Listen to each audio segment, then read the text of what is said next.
Hello, everyone. I'm JVL here with my Bulwark colleague A.B. Stoddard to talk about the dark side. It's been an interesting morning in court in Manhattan. The Michael Cohen cross continues, and we had something that I guess people were reporting as a bombshell. A.B. It has been a very tough cross examination for Michael Cohen today, and what the defense unearthed was that Michael Cohen, who was supposed to pay one vendor for Trump one amount of money, he went to the Trump organization, billed them for that amount of money, and then only paid the vendor like 20 grand or 50 grand or something like that. Point is, he went and pocketed a whole bunch of money. And what we have discovered is that Michael Cohen was getting rich off of Trump and that he's a liar and a sleazeball. Now, here's what I don't fully understand. This is being packaged as a bombshell, but I think the prosecution did a pretty good job of preparing the jury by saying, like, this guy, Michael Cohen, he is not some born-again angel. He is not some guy who you're going to be like, oh, well, he's fully repented. He's a good guy. We got to take his word for it because look at him. Look at the face on him. Cohen sort of only exists there to corroborate and then tell the story of all the documentation which the prosecution has laid out. And so this is what I'm interested in your take on this, AB, because I look at this and I think, so Michael Cohen is who we thought he was, and it would have been better if the prosecution had gotten the stealing money from the Trump organization out from the top. But ultimately, this doesn't really go to the heart of the case in any way. And the defense strategy seems to be Michael Cohen did the Stormy Daniels stuff on his own because of money reasons, not at Trump's behest because of political reasons. And I just don't think there's enough of that to overcome all the other testimony that we've gotten from everybody else. But you texted me and were like, I smell acquittal. So please share. So JVL, my concern was that there were legal experts talking about the value of documentary evidence versus testimony from an unreliable sleazeball like Michael Cohen. And they were saying that the prosecution's documentary evidence is going to have to be strong enough to overcome what today could produce in terms of reasonable doubt. And they are not sure that exists. And that's why there was so much discussion about doubt. And Right. That's why I smell acquittal and I got real nervous, was because there was shock from the legal experts that the prosecution had not fronted. Yes. And as someone who has a great interest and knowledge of the law, you know what that means, which is that you're supposed to get the bad news out up front. Yes, yourself. They did that You get about it yourself. Michael Cohen's credibility, Right. but not so much about this potential larceny and whether or not it paints a picture of Donald Trump being out of the picture and not knowing. And so I wasn't listening to when it was happening in real time, I wasn't listening, but I was listening to this assessment, this analysis, and they were pretty shocked. So I guess as we speak, they're going to be, the prosecution's going to go back after the defense finishes with Cohen and try to do their redirect and try to put it in context to try to make it seem to the jury that they knew about this already. This was mentioned in some testimony last week, but quickly, and it wasn't elaborated on. And so I guess the prosecution is going to try to make the jury feel like it's not a big deal. We don't know what juries think. That's why these things are always cliffhangers. But I am obviously not in the mood for Donald Trump to be acquitted and what that could do politically. Same. So, yeah. It's, this is the problem with trying a mob boss. It's that his lieutenants are not little sisters of the poor, right? I mean, the guys who do crime employ other people who do criming. And Right. so the lying schemers who are constantly skimming and trying to short people with their, Donald Trump will agree to pay one thing and then the work gets done and he'll go to court to renegotiate his payment with the union, that sort of thing. Like, all the people who do that stuff for them do the same thing. And so none of them are reliable. None of them are, I mean, forget saints. None of them are good people. Michael Cohen is not a good person, which is why no case that rested on him could really go forward in any serious way. But what marks this is there's so much evidence, right? I mean, we've seen the paper trail. We've heard the testimony. I just can't get over the testimony of Stormy's lawyer and David Pecker. And I will never, again, David Pecker's editor of the National Enquirer texted somebody on election night and said, well, at least if we get convicted of election fraud, we'll get pardoned. I'm sorry, that's an admission of the crime. Like, it is the craziest thing. So and what I'm have not we done? That was the other one. Yeah, I'm not. I'm not as concerned. Which is to say that the jury, I think acquittal was always going to be a very, very long shot. Certainly could be a hung jury. Right. I don't know that the chances of a hung jury are appreciably more today than they were yesterday, but are still high enough that nobody should feel confident. On the other hand, from my anxiety, I have to believe that this team of prosecutors knew about this and have a way to bring it back on redirect, because it would just be too much of a blunder if it was that much of a bombshell, and that they had withheld it from the jury. But it was just very competent the whole way, right? Yes. Yeah. So yes. So although, right, the details are dramatic, Michael Cohen is like some bad movie character, and they say, why did you keep the difference? And he said, I didn't think that Mr. Trump was deserving of the difference. Like, when he talks about pocketing the money. But, maybe that has nothing. Maybe it can be explained to the jury that has nothing to do with the crime that the prosecutors are alleging. I don't want to make hurtful generalizations, but this is a jury of New Yorkers. The concept of skimming is not going to be some, there are people who skim? No. This is New York. We know, here, I'll switch hats here. We know what's up. We know what the score is in New York. You know what time it is. Yeah, we know what time it is. All right. Over the weekend, Donald Trump spoke at the NRA convention, which, interestingly, was not obsessed with how the governor of Texas could pardon a convicted murderer who shot and killed a man who is responsibly exercising his Second Amendment rights. Amazing that didn't come up. But in his remarks, former President Trump said, FDR, 16 years, almost 16 years. He was 4-term. I don't know. Are we going to be considered 3-term or 2-term? He asked the crowd.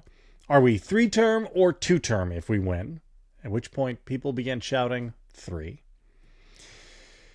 This has been taken of evidence that he is floating the idea of another term that he would run for in 2028.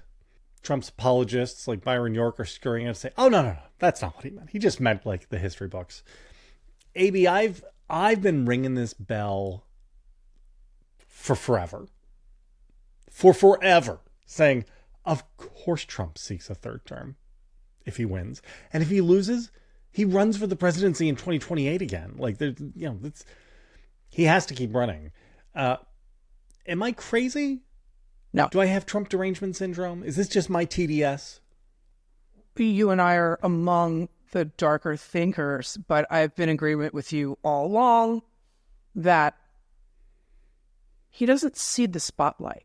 He doesn't, after 4 years in 2028, like, let's say he wins and he has a good win. He's going to say the country needs me, they love me, and he is going to find a rationalization for why he's, as you've pointed out in the past, he was robbed of his second term. Plus the spying and the Russia hoax. And he is going to find a way to either run again or delay the election. Find an emergency that provides him a narrative where his reason to, quote, delay the election. And as you have noted, and we've lamented, who's going to stop him? The Republicans are going to stand up and say, this is against our Constitution, sir.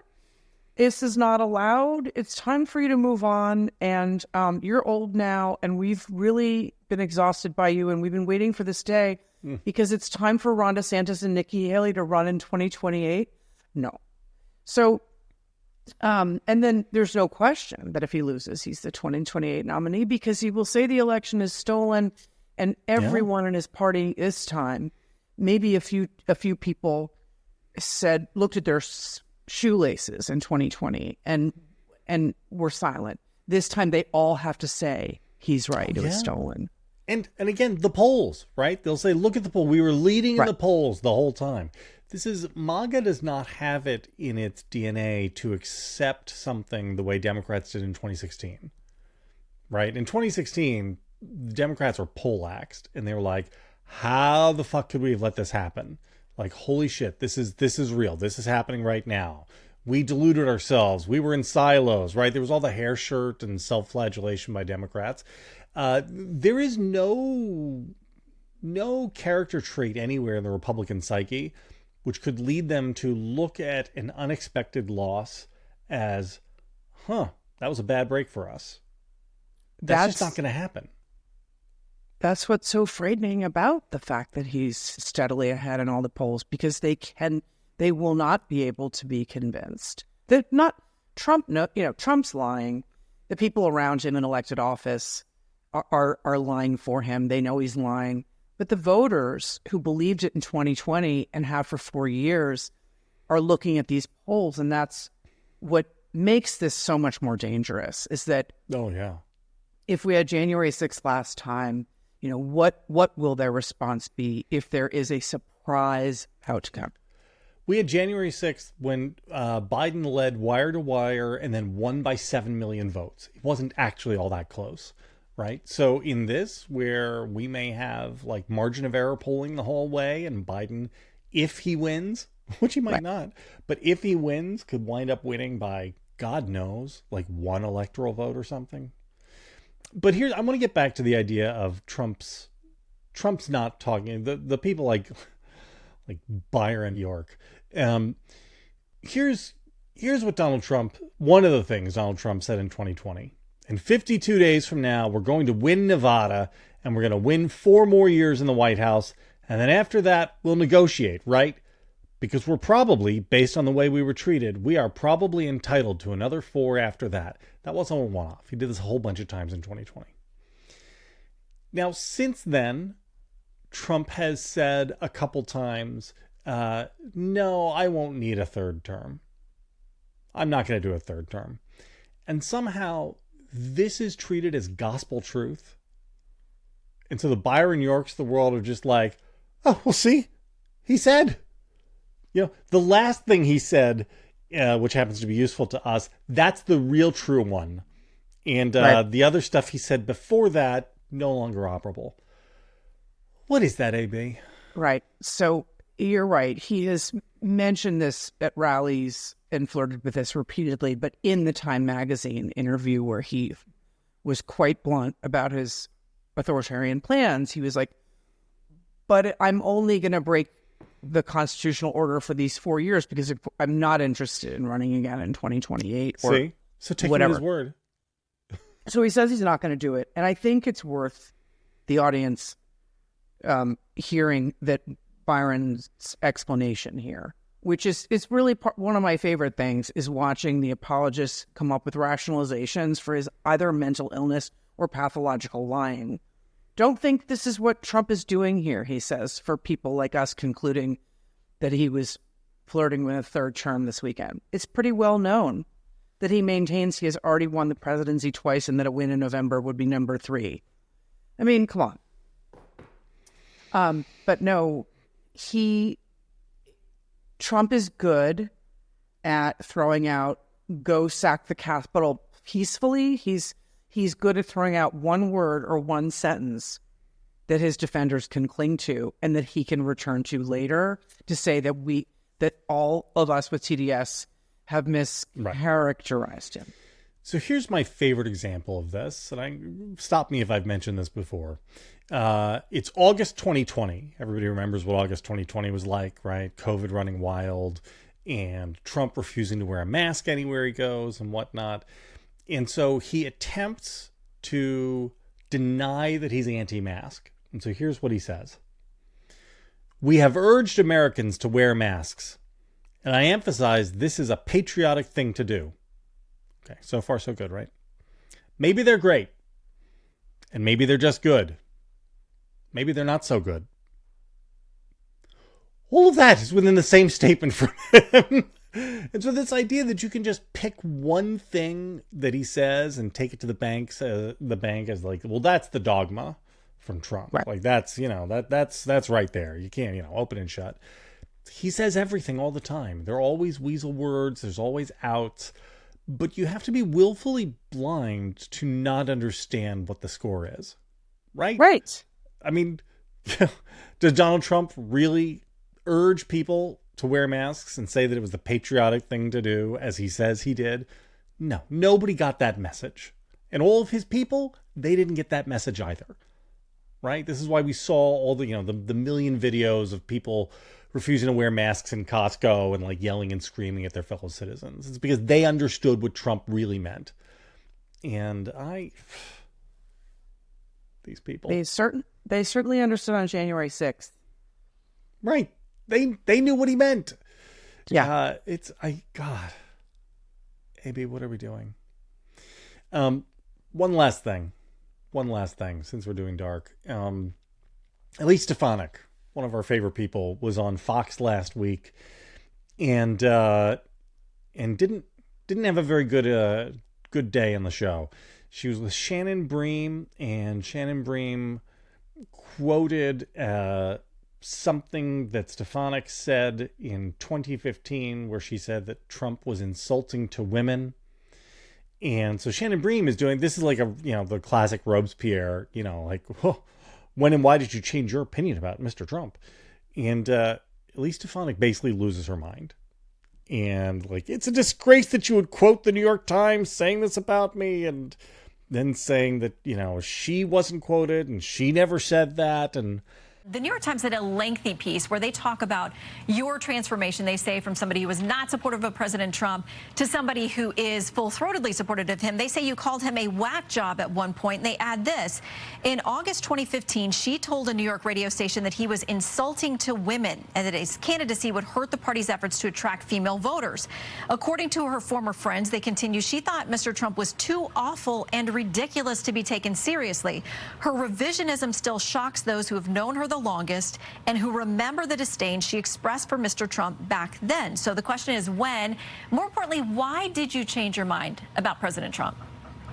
Well, Shannon, it's a disgrace that you would quote the New York Times with nameless, faceless, but they're quoting your sources. Friends, so I'm giving you a chance to respond to Shannon, that. Shannon, they're not quoting my friends. Those names are not included because they are false smears. I was attacked. To be fair, there are a number of names of people. Just to be fair, there are a number of names of people who are quoted in the article. Shannon, let me correct you. People can read it for themselves. This is a false smear, and let me tell you a fact, Shannon. In 2016, I was attacked as the only elected Republican from the Northeast who voted for President Trump. Democrats spent hundreds of thousands of dollars attacking me for that fact. And so Stefanik calls it a false smear to suggest that at one point she said that Donald Trump, who has been convicted by a jury of sexual assault, was insulting to women. So, JVL, I'm starting to look forward to Donald Trump picking his running mate, because I don't know how much longer I can take Rubio, Scott, Vance, and Stefanik on the Sunday shows doing their level best to cut their soul out and put it on the table. But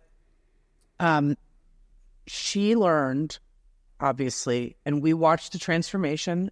I am the author of the pro Elise Stefanik piece in the Bulwark from 2018. And she transformed herself. Sarah was high on her back then too. She transformed herself for the first impeachment, and has been, one of the best lapdogs ever since. And doing that to Shannon Bream, pretending that Shannon is creating fake information, it's a false smear, it's not real, using the word disgrace, which Trump does all the time, it was almost too perfect, right? It was so Trumpian and so disgusting. And there she was over in Israel bashing Biden and just thinking that she knew that JD would be on the Sunday shows too, but she was really ready to one-up him. It's just, I was never a weed person, but I'm in my rage. I'm wondering if I should take Tim's advice and experiment with cannabis products. I just don't know how many more Sundays I can take the four of them trying to get this job. So here's a real question. Which of those people getting the job would give you the most schadenfreude in the disappointment and heartbreak of the others? I think it would be if he gave it to Scott. They would be horrified. I think you're right. I think if they gave it to Tim Scott, Marco Rubio couldn't get out of bed. I mean, it would just be so insulting to them. It would not be great for them. So it would be wonderful. And also they would know that it would only be a matter of time before MAGA would come for Tim Scott. So yes. They'd have that. But Elise, I think Elise, she's probably best off not being picked. I think her career, MAGA is the future of the Republican Party. She's made that bed, and she's in an okay place for it. To get on and be Trump's VP is a dangerous thing to do, right? At some point you could be asked to do some crimes, and then you have to take it on faith that he's going to pardon you or not. Who knows? Might be best to just stay where she's in and let the next Mike Pence take his position on the gallows. So if you're JD, why don't you make that calculation for yourself that it's good to be helpful, but you don't want to be picked because you are also young like Elise and have a future with MAGA, and you don't want to be tied up in what is not potentially you're going to be asked to do crimes. You are going to follow through and abide illegal and anti-constitutional orders from the president or his conduct, whatever it is, you're going to defend it. You're going to be right there. Maybe, right? Isn't he so smart that he should think long game? I think that JD thinks he could actually be president. I don't think Elise, unless Elise has fully deluded herself, right? She has to know that she is not presidential material. I'm sorry, Elise, but people like you don't get elected president. Tracy Flick doesn't get to be president of the United States. Maybe she gets to be a senator, right? I think JD looks at it and it's like, this is my moonshot, right? I could wind up actually behind the chair in the big desk in the Oval. He's got Peter Thiel and Tucker whispering that to him and telling him to keep his eyes on the prize, that he'll be the populist Avenger who actually gets stuff done. And so for him, the risk is worth the stretch. And you didn't use the word shmoo, but Vance believes he's also deluding himself and believes that that Trump will not stay there, and then it will not just roll into Ivanka and Don Jr. Yeah, no, I think he's betting on actuarial tables. Right. And I think that's not a great bet, because I think that Trump is like Castro and will live forever. Yeah. And I think that the true heir for MAGA is not going to be this doughy Ivy League, numbnuts. I'm sorry. It'll be somebody who has some actual juice. And, maybe that could be Don Jr., Tucker. God knows it could easily be Tucker. I just do not see a way in which is somebody who is a real politician, which is what JD is, winds up as Trump's heir. I don't either. And first of all, I continue to believe Tucker does not want to live that life because it's awful. If you look at what it means, the kleptocracy that they will run in a second term, which will far exceed the one that they ran in the first term, which was pretty legit. If you look at Ivanka's overseas business ties, Don Jr. and Eric getting their money from Russian oligarchs, admitting it. I mean, Jared with the Saudis, right? They're not going to just give that up to some fresh-faced kid from Ohio, right? Yeah, I think that's right. Well, it's interesting that JD, I don't know what he's picturing in terms of the transition, but to me, it's a bad bet.